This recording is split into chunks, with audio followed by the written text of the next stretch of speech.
Bueno, buenos días nuevamente. Vamos a dar paso a la segunda mesa del seminario de hoy día. La mesa tiene por nombre Los aportes de los pueblos indígenas y las organizaciones migrantes a la educación intercultural, experiencias, educación superior indígena y de la educación intercultural bilingüe. Para esta mesa nos acompaña Natalia Caliguán, doctorante en Antropología de la Universidad de Buenos Aires, magíster en Desarrollo Humano Local y Regional de la Universidad de la Frontera, antropóloga social de aquí de la Academia, investigadora y académica de temas de interculturalidad en contextos indígenas, investigadora del Centro de Estudios Interculturales e Indígenas CIR, y también es la presidenta del Colegio de Antropólogas y Antropólogos de Chile. Nos acompaña también Carolina Stefoni, doctora en Sociología de la Universidad Alberto Hurtado, magíster en Estudios Culturales de la Universidad de Birmingham, Inglaterra, socióloga de la Pontificia Universidad Católica de Chile, académica titular de la Universidad de Tarapacá y académica asociada de la Universidad Alberto Hurtado. Su área de investigación son movimientos migratorios, género, políticas migratorias e interculturalidad. Cada una de ustedes tienen 20 minutos, ¿no es cierto?, para presentar y para que podamos abrir justamente la discusión en torno a estos dos ejes que hemos considerado nosotros dentro del proyecto como puntos relevantes, ¿no es cierto?, el tema de los pueblos indígenas y también de las poblaciones migrantes. Entonces dejo con ustedes a Natalia primero y luego sigue Carolina. Mari Compu Lamien. Buenos días a todos y a todas. Bueno, para comenzar mi presentación, que tiene que ver con ver el tema de los aportes de los pueblos indígenas a la educación intercultural, o más bien situar ciertas reflexiones en torno a este tema, quiero comenzar con dos como pequeñas aclaraciones que van a estar cruzando mis reflexiones y temas que traigo a discutir, que tiene relación, lo primero, con ser una persona mapuche que accedió a la educación superior, una persona además indígena de Santiago, segunda generación nacida en la ciudad, entonces también con otro rol distinto, además a ser de la ruralidad, y también como una persona indígena que tuvo un cargo directivo en una universidad pública que no se hacía cargo de lo intercultural ni lo indígena en esa universidad. Entonces también con esos desafíos y tensiones que me tocó vivir, van a ir también permeando un poco este análisis. Entonces también es como de mirar desde haber sido estudiante, pero de haber estado en una universidad también intentando hacer cosas. Bueno, para comenzar, y dado esta idea de cuál es el aporte de los pueblos indígenas a la educación intercultural, pero en general a la educación, creo que siempre es importante tener presente la noción histórica cuando vemos los procesos. Así como Daniel hablaba de esta importancia de los pueblos como despojados, invisibilizados, que han sufrido procesos de colonización y demás, son también los pueblos los que, al menos para el caso del pueblo mapuche, quizás a veces me voy a centrar mucho en lo mapuche, también lo pongo como paréntesis, pero es indefectible. También el pueblo mapuche, por su parte, tuvo un movimiento desde muy temprano, movimiento político, desde 1910, 1920, las primeras organizaciones mapuches, post proceso de lo que se llamó pacificación de la Araucanía, que es una campaña militar. Y es interesante que ya en las demandas que tiene el movimiento indígena en esos años, se presenta la educación como un tema, parte de estas organizaciones. Uno, por supuesto, lo puede mirar con distancias o no, porque en cierta manera lo que se plantea es la necesidad de que las personas de pueblos indígenas tengan acceso a la educación en tanto espacio de integración. Se había acabado una campaña militar con todas las implicancias que eso tiene, entonces también es un proceso, podríamos decir, de los pueblos de retroceso, en el sentido de decir ya estamos derrotados, pero bueno, queremos acceder igual a la educación y entonces a ser parte de esta sociedad. No obstante, si bien está ese foco, también hay toda una postura de que la educación a nivel general debe seguir considerando las prácticas o elementos culturales de los pueblos indígenas. Entonces, es interesante, insisto, hacer este recorrido que ya hacia 1920, 1930 tenemos demanda por educación, podríamos llamarle con pertinencia, como se le llama, desde los pueblos indígenas. y inclusive elementos que son importantes también de considerar, que dentro de los primeros dirigentes que están en estas organizaciones, que son la Sociedad Caupolicán Defensora de la Araucanía y otras, los dirigentes eran todos, eran hombres, pero eran profesores normalistas. Entonces eso también habla de este vínculo, del ver la educación como un eje, un motor, un ente del que se puede apropiar o no. Ahí hay que sentar después las discusiones. Y bueno, y después tenemos a Zoila Quintremil, mujer candidata a ser diputada mapuche en los años 50, que lamentablemente no gana, pero en su discurso y en sus propuestas para el Parlamento era todo un enfoque sobre la educación. Entonces eso como primer punto en esta lógica de que los pueblos indígenas han estado demandando y han estado pensando también la educación de este Estado-nación monocultural que se ha formado en Chile. Siguiendo también en esta misma lógica, en el 1966 surge la primera organización de estudiantes universitarios, que también es interesante, y que se llama la Federación Universitaria Indígena, y que esto es interesante porque un poco nos da cuenta de cuál, más allá de la no pertinencia o la no inclusión de las diversidades explícitamente en las universidades, ya nos da cuenta de la universidad o de la educación superior como espacios de reunión y encuentro para las personas de pueblos originarios, de pueblos indígenas en estas instancias. Y a partir de ahí podemos hacer revisión hasta el día de hoy de que la universidad ha sido un espacio, por supuesto no planificado, sino que más bien que surge desde la autogestión de los estudiantes, donde se generan instancias de revitalización lingüística y cultural. Muchas veces ante la ausencia de programas universitarios son los jóvenes de pueblos originarios los que proponen espacios de formación en sus lenguas, en sus prácticas culturales, talleres de músicas, danzas y demás. O sea, es como el espacio también de fijar una resistencia dentro de este monoculturalismo que también tiene la universidad. También tenemos experiencias interesantes, como lo han sido los hogares indígenas, como política pública para que los jóvenes puedan tener acceso a la educación superior. Para si alguien no los conoce, los hogares indígenas son una medida que tiene el Estado para poder brindar alojamiento a estudiantes indígenas, valga la redundancia, y también en estos espacios, más allá de ser solo el espacio de alojamiento, son espacios en que se dan estas dinámicas de encuentro de las personas, de situar y de construir agendas políticas, de cuestionarse el rol de las universidades y demás.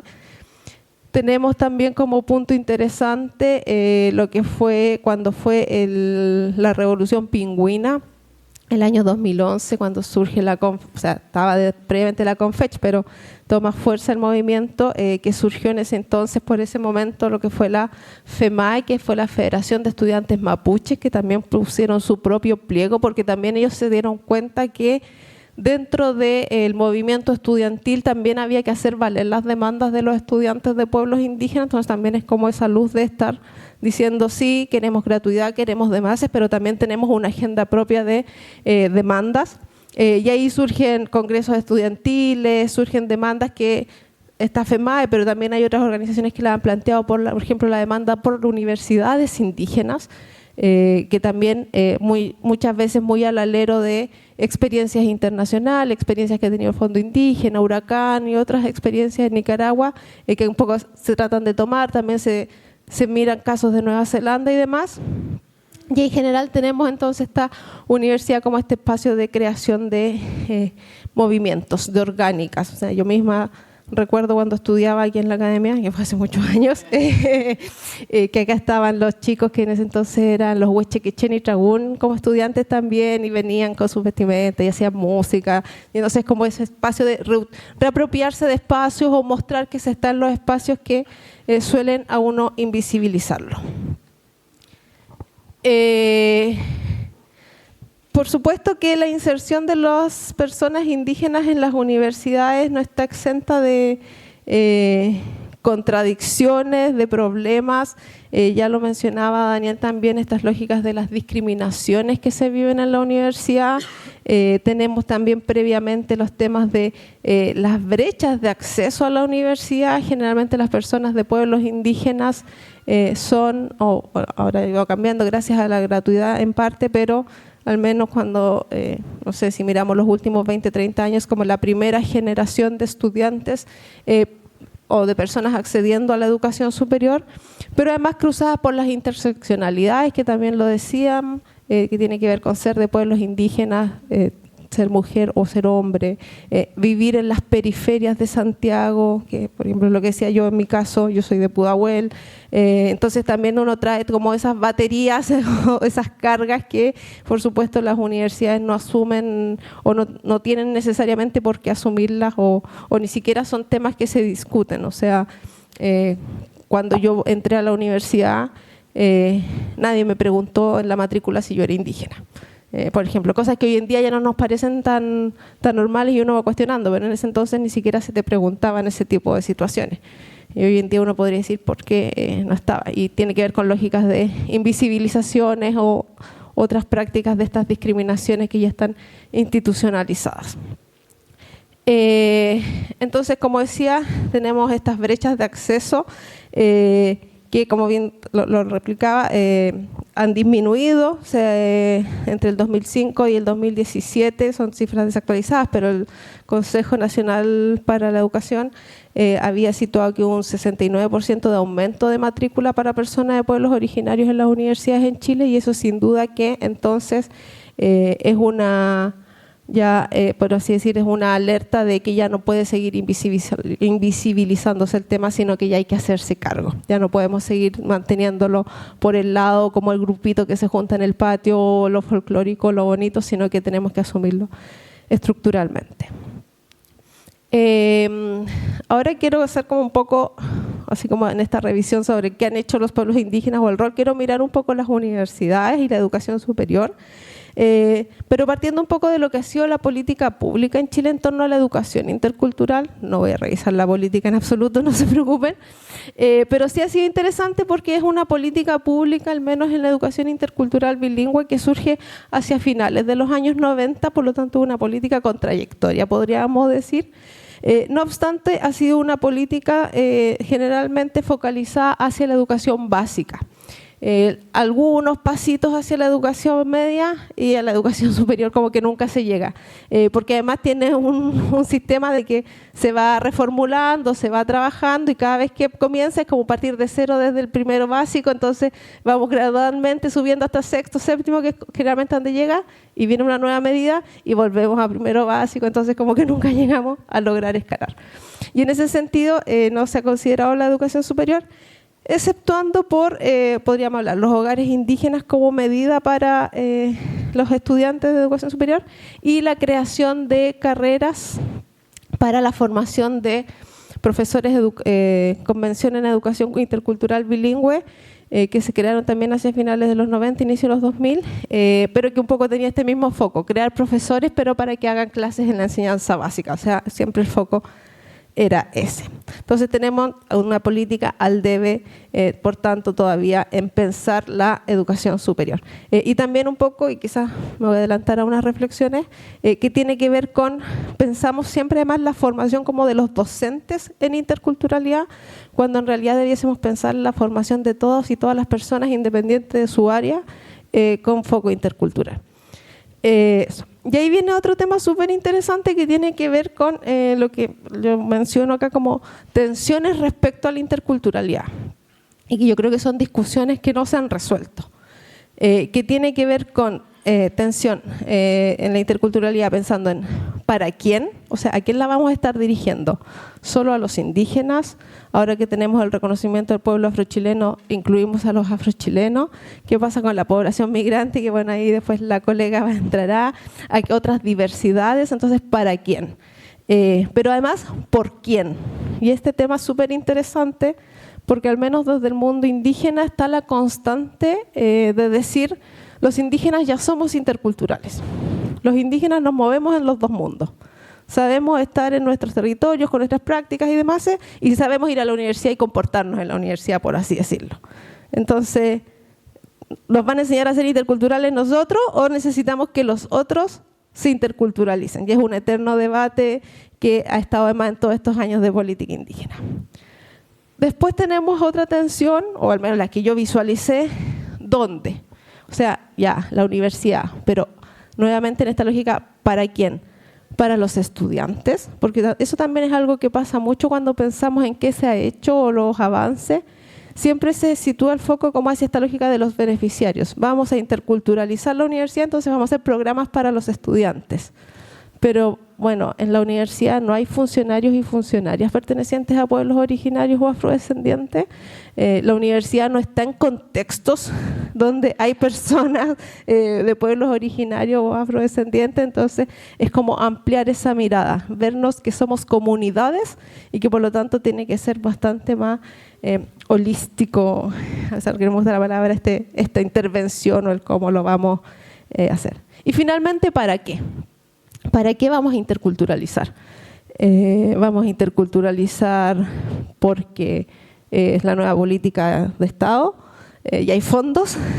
Vamos a interculturalizar porque vamos a cumplir con una meta de mejoramiento de quizás qué, o vamos a interculturalizar porque realmente nos estamos dando cuenta que no sabemos convivir en diversidad y que eso nos está pasando la cuenta y que entonces tenemos que cambiar las estructuras en que nos desenvolvemos. Porque ahí viene también una discusión que es de fondo, que tiene que ver con qué vamos a entender por interculturalidad. Y vamos a hacer, nuevamente, lo que un poco decía Daniel, estas acciones afirmativas. Les voy a poner un taller de lengua, voy a poner un mural, voy a poner alguna clase con un nombre indígena, o voy a reestructurar, valga la redundancia, la estructura universitaria y, por ejemplo, voy a tener espacios de participación y decisión con personas representantes de las diversidades presentes en las universidades o no. Entonces creo que sin duda genera tensiones y discusiones que hay que tener, y en ese sentido es interesante que las universidades estén entrando en esta espiral y ojalá que puedan darse estas discusiones y que se den de manera también ojalá lo más sinceras y abiertas posibles también respecto a qué van a hacer y si va a ser la formalidad o realmente vamos a tener cambios de lo que se podría llamar una interculturalidad más crítica. Lo que me ha tocado conocer respecto a universidades y programas vinculados a pueblos indígenas, y aquí viene como la experiencia que les dije que tuve de directiva en una universidad pública, existencia de programas de corte compensatorio y sumamente folclorizantes. Los jóvenes de pueblos originarios les va mal en las asignaturas, por lo tanto les hacemos reforzamiento, que sí, efectivamente tenemos brechas, pero generalmente venimos de mala educación porque también somos parte de una sociedad bastante desigual. Pero a ver, ¿lo soluciono haciendo reforzamientos o lo soluciono nuevamente cuestionando el modelo educativo que implica que las personas desde la cuna tengan un acceso inequitativo a la educación? O sea, es como esas lógicas. Y lo que decía lo folclorizante, tengo la cancha de palina en la universidad para que los jóvenes jueguen una vez al año y que por supuesto tienen que pedir permiso a rectoría para utilizar ese espacio y no pueden utilizarla siempre porque el resto del tiempo hay actividades propias de la universidad.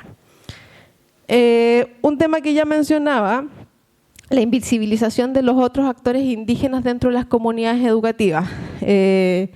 Y lo que decía, no sabemos cuántos y cuántas funcionarios y funcionarias de las universidades son personas de pueblos originarios, pero también viene otro tema, ¿en qué roles se están desempeñando? ¿Son las personas en áreas de servicio? ¿Son los académicos o son los cargos directivos? Tengo mis hipótesis, pero no las voy a hablar públicamente, por supuesto. Y otra cosa en estas invisibilizaciones es que también solemos tener la noción de que lo indígena no está presente si no es evidente que esté. Y lo explico. ¿Y qué me pasó nuevamente en esta otra universidad? Una funcionaria estaba a cargo de vinculación con los estudiantes, o sea, estos espacios, secretarías académicas y similares, entonces contacto fluido con estudiantes. Y en una ocasión yo les consulto cómo veían el tema de la diversidad y demás. Esta universidad queda en una región y la persona me dice, uy, yo nunca he visto un indígena en mi vida. Y yo la miro y es como, pero entonces, ¿usted atiende con los ojos cerrados o qué?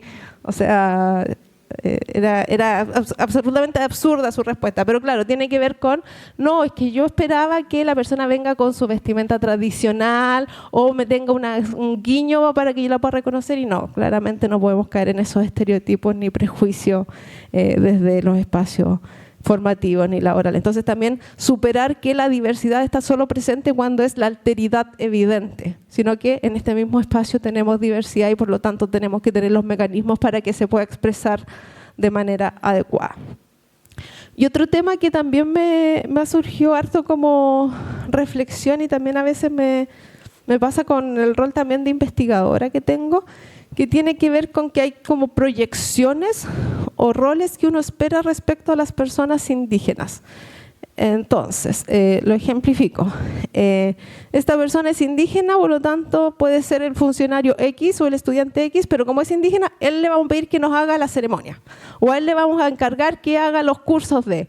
Cuando puede ser que la persona a lo mejor no sea hablante o no tenga por qué hacer esos tipos de espacios, pero como que proyectamos, no, porque es indígena, él me tiene que responder esta pregunta, porque es indígena, él va a estudiar lo indígena, y que eso sí me pasó, por ejemplo, cuando entré a la academia, que era como, Natalia Caniguán, ella va a dedicarse a estudiar lo indígena. Y claro, en teoría hice un esfuerzo de resistencia de que yo no iba a trabajar el tema mapuche, pero mentira, vivo desde el 2005 en la Araucanía. Pero claro, igual están esos juegos, pero claro, es como que proyectan y es como, eres Natalia Caniguán, entonces tú tienes que opinar sobre las mujeres mapuche. No, yo no tengo por qué opinar de las mujeres mapuche, así como no le podría pedir a Francisca que opere de las mujeres X o a Carolina, que tendemos a generar esas proyecciones. Y un último punto que también creo que es sumamente interesante y que deben cuestionarse en las universidades, que tiene que ver con, y que ha salido también un cuestionamiento constante desde los pueblos indígenas, que es el extractivismo intelectual. Y el considerar a los pueblos originarios o el pueblo afrodescendiente como todavía más bajo esta lógica de objeto de estudio en que yo puedo ir y puedo trabajar y sacar información, pero no los vinculo a las investigaciones de maneras más activas, no les doy autorías, trabajo con modelos de consentimientos y ética que muchas veces ni siquiera responden a la realidad, pero la gente igual se ve presionada porque por supuesto hay una relación de poder entre la universidad y el investigador y las personas de los pueblos. Entonces creo que también hay que hacerse ese tránsito. ¿Para qué vamos además a seguir investigando al indígena? ¿O cómo podemos generar una mayor sinergia en esas investigaciones, por ejemplo, a través de la inclusión de personas indígenas o no en los equipos? Pero nuevamente, ¿en qué rol? ¿Incluyo investigadores indígenas para que sean el facilitador que me ayude a llegar? ¿O lo incluyo porque sé que también va a desarrollar pensamiento crítico, conocimiento y demás, que es lo que en teoría busca la investigación? Entonces, como para ir cerrando mi presentación, y a través de estos recorridos como acciones, y que algunas también traté de poner en la otra universidad, o qué debiésemos hacer, yo creo que lo primero y más importante siempre es la generación de información y caracterización respecto, en este caso, de la población indígena y afrodescendiente presente en las universidades, pero insisto, caracterización de todos y todas, no solo preguntarle a los estudiantes si son o no son indígenas o si se adscriben, sino también a los funcionarios, pero también en qué plantas están, qué situaciones contractuales tienen y demás. Creo que eso es súper importante porque si no, volvemos a estos famosos techos de cristal. Y el día de mañana muchas universidades, a la luz de estos programas, pueden decir, no, ampliamos nuestra contratación de personas indígenas, pero nuevamente, ¿en qué estamentos? ¿Cuántos son directivos? Esa yo creo que es siempre la pregunta al final del día. Y es directivo no como en esta lógica de porque para cumplir el cupo, sino que porque también hay una trayectoria y una validación de esos conocimientos, como bien decía Daniel. La transversalización de la interculturalidad en las mallas curriculares. No solo hay que formar a los docentes en interculturalidad porque ellos forman, sino que todas las personas debiésemos tener formación en interculturalidad porque al final del día es saber desenvolvernos en diversidad. Y ahí es para todos y todas, el área de la salud especialmente. Yo creo que ahí hay una deuda enorme, pero también se mencionaban de tanto las agronomías, las ingenierías, que a veces uno las ve más lejanas, todos debiésemos tener formación en interculturalidad y diversidad. Generación de instancias de representación y participación de las diversidades, pero en los espacios de tomas de decisiones, no en este grupo folclórico de la universidad o del espacio. Y generar instancias de vinculación consentida con las orgánicas indígenas de los territorios en que se insertan las universidades. Que no sea solo la relación porque voy a hacer una investigación, sino que una relación constante, que también las orgánicas y las organizaciones de los pueblos sientan en las universidades aliados y les puedan generar exigencias. Están en nuestro territorio, necesitamos esto. La universidad es un productor de conocimiento, los pueblos muchas veces necesitan conocimiento. Bueno, así como hacemos convenios con empresas, podemos hacer convenios con organizaciones a igual nivel. Y finalmente revisar y generar protocolos para el trabajo con pueblos indígenas, que ya un poco lo decía. ¿Qué pasa con los consentimientos? ¿Vamos a trabajar con el consentimiento genérico? ¿Vamos a tener consentimientos que realmente respeten los derechos de los pueblos indígenas? El rol de los territorios en las investigaciones solo va a ser lugares de extracción de conocimiento, o vamos a tener instancias, ya decíamos, no solo de devolución, porque ahora es como ya no sé, ahora devolvemos, pero ya, también tenemos que seguir avanzando. Rol o la inclusión de personas indígenas en nuestras investigaciones, pero también bajo qué roles y demás. Compartir las autorías y un sinfín de acciones que podemos seguir situando. Eso por mi parte, muchas gracias.